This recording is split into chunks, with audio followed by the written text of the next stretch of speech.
Olá pessoal, tudo bem? Então, hoje nós estamos aqui para falar um pouco sobre a relação de dinheiro e dívidas, né? Como a gente tinha combinado, ou eu e a Ângela tinha combinado, né? E que nós vamos colocar aqui um vídeo quinzenalmente ou semanalmente aqui sobre coisas sérias também, a não ser entretenimento. Não que entretenimento não seja sério, entretenimento é sério. Mas, por que não falar um pouco daquilo que a gente sabe, né? Como, nossa, aqui tem pernilongo, hein? Como eu tinha comentado, né? Eu sou da área financeira, do mundo corporativo, e a Ângela da área da saúde, né? Psicóloga aí mais voltada à mente humana.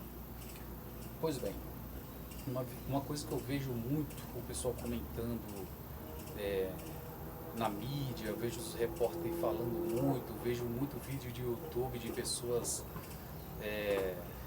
da área econômica e não da área econômica falando sobre a dívida pública, né, brasileira, sobre a dívida do Brasil. Vamos lá, a gente precisa dividir essa dívida em duas. Tem as dívidas internas e as dívidas externas. Vamos dividir em três. Eu vou dividir a dívida interna em duas e a dívida externa, então três. A dívida externa é quando um país deve para outro país ou para outro banco. Um caso muito típico era quando o Brasil devia para o FMI, né? Eu acho que até 2001, 2002, até 2003, o Brasil devia muito para os bancos externos e pagava-se muitos juros para isso. E o Brasil ficava meio que na mão do Fundo Monetário Mundial, FMI, né? Fundo Monetário, não sei lá. É isso aí. Depois pesquisem aí no Google e verifiquem o que significa FMI. Aí Brasil, eu acho que no governo Lula foi pago essa dívida externa e o Brasil começou a emprestar dinheiro. Se eu não me engano, o Brasil hoje é um... Então, se eu não me engano, o Brasil hoje... Entrou uma mosca na minha boca, gente, um mosquitinho. O Brasil é um dos investidores hoje do Banco Mundial. O Brasil tem dinheiro investido na dívida interna dos Estados Unidos. O Brasil tem dinheiro investido em outros países. Então, o Brasil de devedor passou a ser credor. Agora, falando da dívida interna, vamos dividir a dívida interna em duas, né? Tem aquela dívida interna do governo federal, onde o governo federal tem obrigações com o público, ou com o povo, ou com a sociedade, que é a obrigação de garantir educação, saúde, segurança pública, moradia e o mínimo financeiramente para a população se alimentar, que hoje é pelo Bolsa Família, né?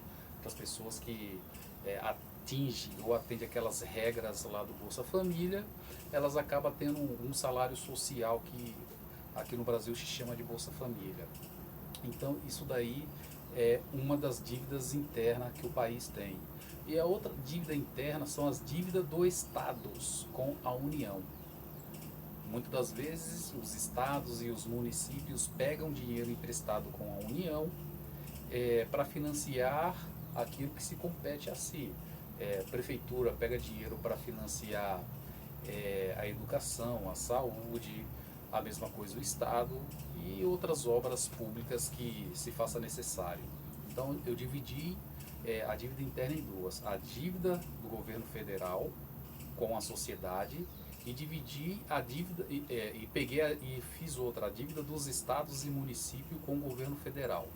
São dívidas internas, mas são coisas distintas. Uma coisa é quando o estado deve para a União, ou o município deve para o estado ou para a União, e outra coisa é quando o estado deve para os investidores que compram título da dívida pública para fazer dinheiro para financiar as obras internas.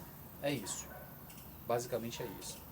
Agora o pessoal fica nessa agora o pessoal fica nessa discussão, não, porque o Brasil deve, a dívida do Brasil é X, a dívida do Brasil é Y, cara, eu ouço aí um monte de coisas. Mas vamos falar, desde 1980, a dívida dos Estados Unidos interna é maior do que seu PIB.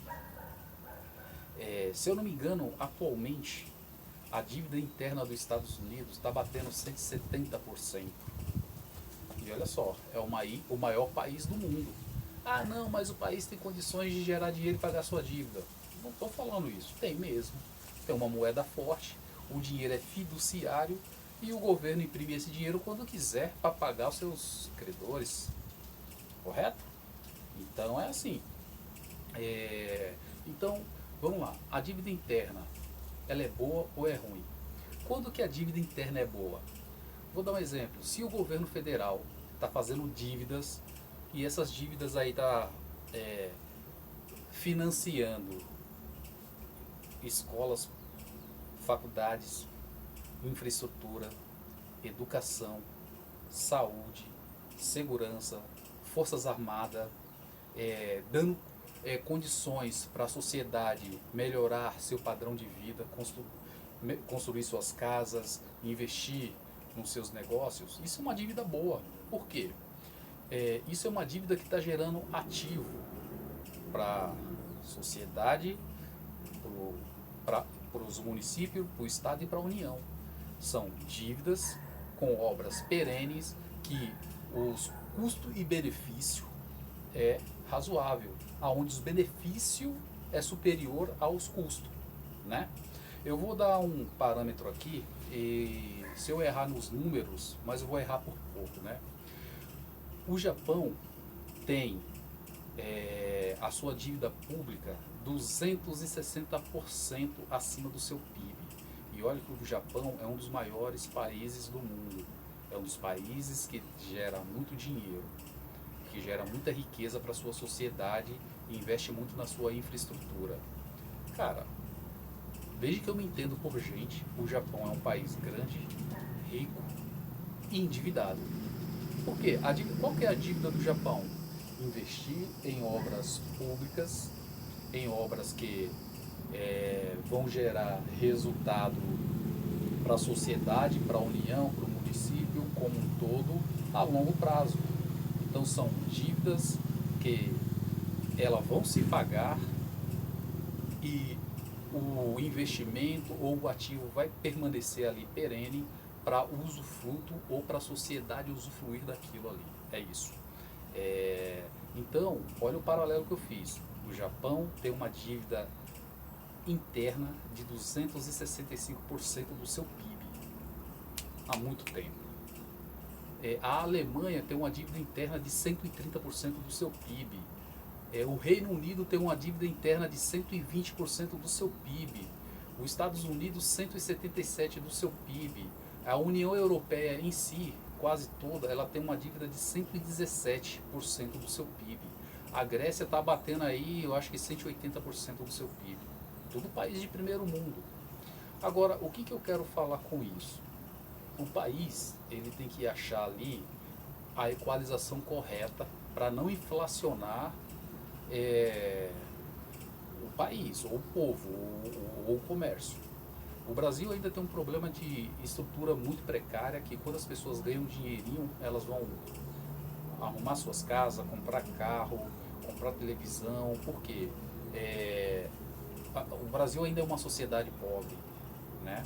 Então, quando os brasileiros pegam o dinheirinho, a primeira coisa que eles vão fazer é gastar seu dinheiro para comprar coisas para suprir as suas necessidades. Porra, ok, certíssimo. Então, quando uma sociedade ela começa a fazer dívida, melhorar a dívida interna e melhorar a renda do seu povo, da tua população, o que essa população vai fazer? Primeiro vão fazer? Pegar seu dinheiro, investir na tua casa, comprar bons equipamentos, comprar carro, consumir um pouco mais, e isso acaba inflacionando um pouco o país. Um país igual ao Brasil, que tem uma desigualdade muito grande, as pessoas têm uma necessidade de bens de consumo muito grande, é óbvio que quando ela começa a pegar o dinheiro, a primeira coisa que ela vai fazer atender suas necessidades, então o país vai inflacionar. Mas o que eu quero falar com isso? Quando o Brasil, ou aliás, quando o país consegue encontrar uma equação entre dívida interna e população, né, e conseguir fazer de uma forma que o país não venha se inflacionar, a dívida interna ela é benéfica, né? Eu posso dar como exemplo disso aqui, como eu já falei, Estados Unidos, Reino Unido, Japão, Germânia, que é a Alemanha. Posso falar outros aqui. Muitos países endividados, principalmente os países do Oriente Médio. Quase todos eles, a dívida interna é maior do que seu PIB. Agora a pergunta que fica é, como que esse país paga essas dívidas, né? Cara, eu sou aquela pessoa que eu sou a favor de inflacionar para pagar a dívida. Como assim inflacionar? A maioria das pessoas vão perguntar, né? Como assim? Quando a gente fala de inflação, é quando o governo ele coloca mais moeda ou mais dinheiro no mercado, as pessoas estão com um poder aquisitivo de compra maior, elas começam a consumir mais, então os empreendedores, para controlar a demanda, eles acabam aumentando o preço, porque está tendo procura e eles não conseguem atender conforme a demanda, então eles acabam aumentando o preço. E como o país brasileiro tem um problema estrutural muito grande, a gente depende muito do mercado externo para produtos acabados, então acaba inflacionando, né? Então é isso que é inflação. E como que se paga uma dívida com inflação? Vou dar um exemplo, o que os Estados Unidos faz, o que o Japão faz, a Alemanha faz, o Reino Unido faz. Ele inflaciona o país. Como, Michel, que ele inflaciona o país? Me explica por que eles fazem isso intencionalmente. Cara, é simples. A gente sabe que o dinheiro é fiduciário. Quem imprime o dinheiro é a Casa da Moeda, correto? E essa Casa da Moeda, normalmente, ela é do governo, responde para o Banco Central. Vamos pegar aqui o Brasil. O Brasil hoje está com 77% do seu PIB comprometido com os gastos internos. Vou dar um exemplo que o Brasil não consiga pagar as dívidas dele através da arrecadação fiscal, através dos impostos, né? Recolhido através dos consumos diretos ou indiretos, ou das prestações de serviço. O que o país pode fazer? Imprimir mais moeda.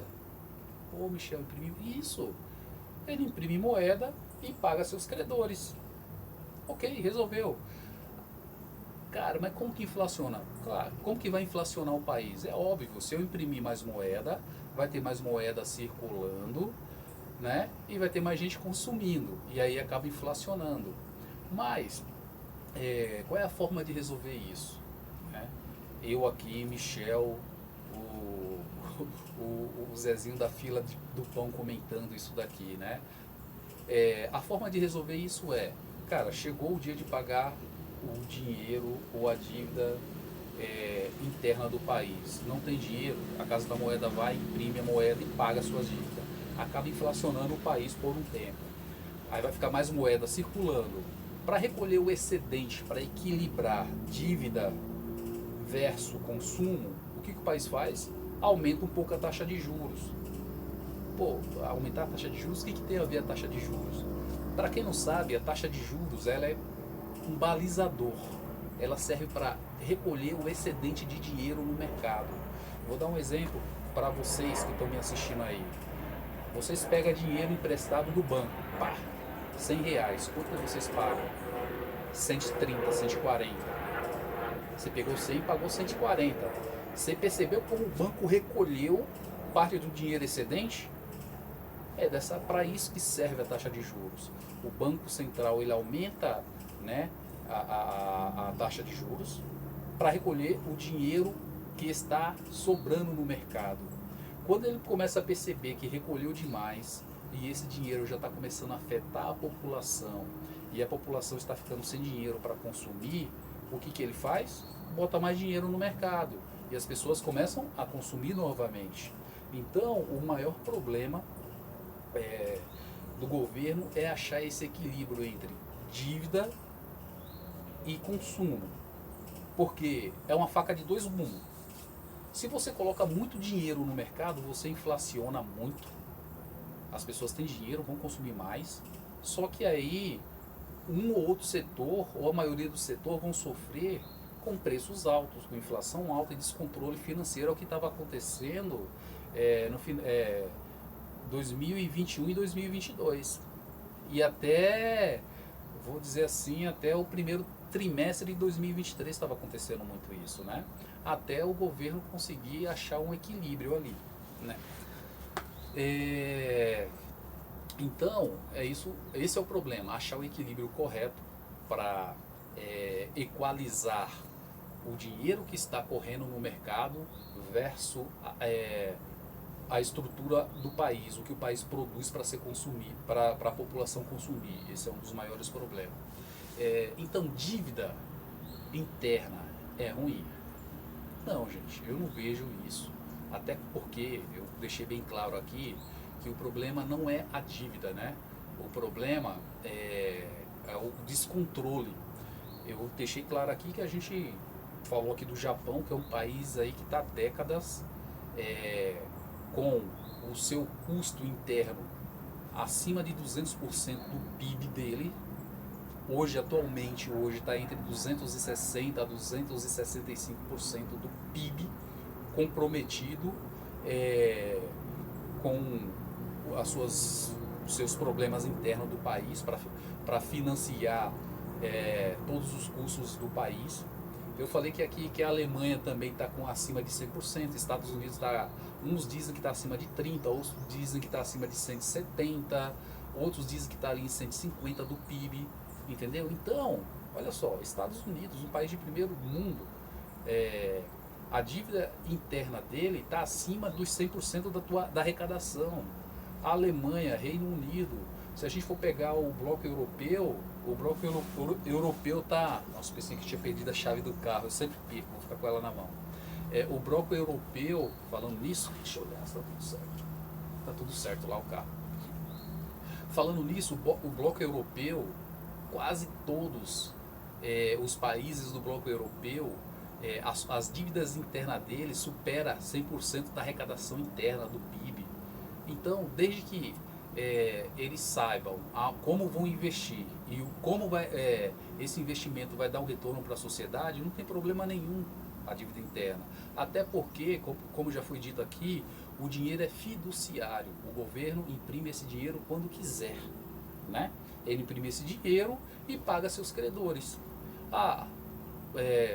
Imprimir muito dinheiro, isso daí está afetando o consumo, está aumentando a inflação. Eu aumento os juros e recolho o excedente, mas de uma forma equilibrada.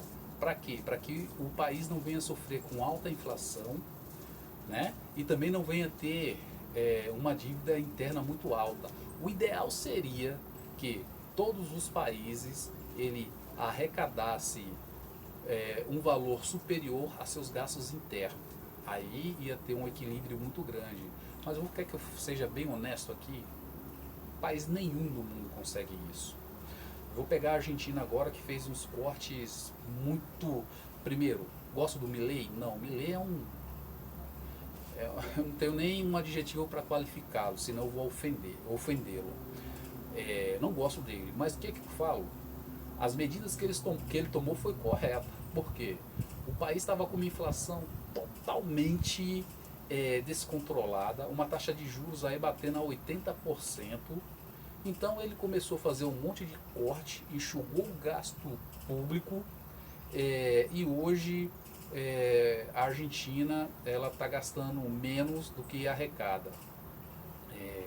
Mas a Argentina é até um bom modelo para a gente estudar, porque a Argentina é um país que se descontrolou totalmente e eles não tinham controle entre dinheiro que eles colocam no mercado versus consumo. Na Argentina, quanto mais dinheiro ele colocava no mercado, mais aumentava a inflação. Então, o cuidado que um país tem que ter para não cair nesse ciclo vicioso que a Argentina caiu é muito grande. Primeiro, eu quero ressaltar, eu não gosto do Milei, mas o que ele está fazendo está certo. Infelizmente, a sociedade está pagando um alto preço, um alto custo por isso. Mas eu acredito que em 5, 6 anos, a sociedade argentina, os nossos irmãos, eles vão conseguir respirar. E os próximos governos que vir pós-Milei, se for pessoa de um conhecimento, pessoas estudadas e preparadas para o mercado, com certeza vai conseguir colocar a Argentina no eixo. É decisões difíceis que o governo atual está tomando, antissocial, mas infelizmente é um remédio amargo que se faz necessário.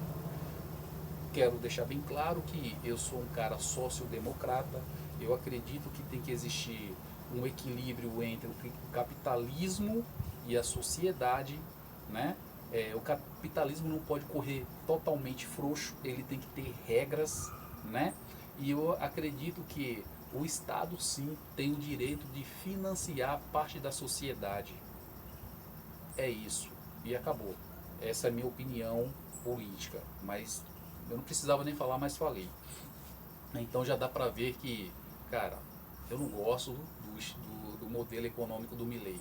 Mas eu entendo que o Milei está sendo obrigado a tomar essas medidas para que venha controlar a inflação argentina e em 2, 3 ou 4 anos melhorar o padrão de vida dos nossos irmãos argentinos. É assim, você sabe quando você tem um irmão na tua casa que tu pode brigar com ele, mas só tu e outras pessoas não podem brigar com eles? Você não quer que outras pessoas briguem? É nossos irmãos aqui da América do Sul.